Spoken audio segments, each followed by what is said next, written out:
An Ohio grand jury today declined to indict two white Cleveland police officers, Timothy Lohman and Frank Garmbach, in the shooting death of 12-year-old Tamir Rice. Rice was shot in November of last year after being spotted waving a gun in a park. It turned out to be a toy. The prosecutor called the incident an absolute tragedy, but not a crime. DeMarco Morgan is in Cleveland.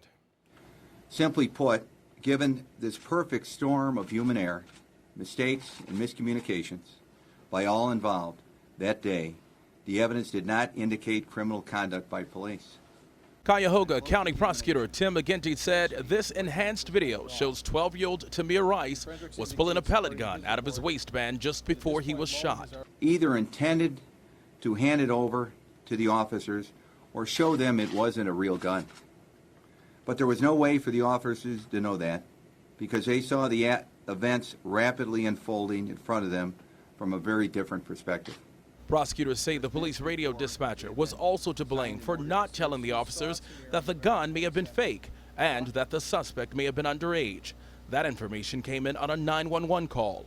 He's sitting on the swing right now, but he keeps pulling it in out of his pants and pointing it at people. It's probably a juvenile, you know. It's probably fake, but you know what? He's scared the shit. But the radio dispatcher told the officers this.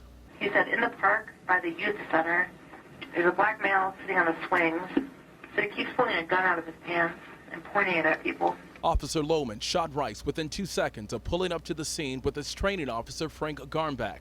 Matt Meyer, the county's public corruption unit chief, said officers are trained to shoot quickly when they believe a suspect may open fire. It is clear that had these officers known this was possibly a child and the gun was possibly a toy, they would not have considered this incident to have been so serious and almost certainly would have used different tactics.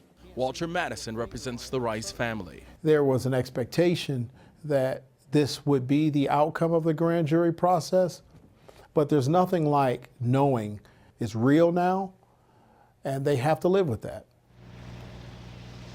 Now, Jeff, the family of Tamir Rice complained that the officers were allowed to give statements to the grand jury and were not asked questions, something they say would never happen if a civilian were accused. The officers remain under restricted duty.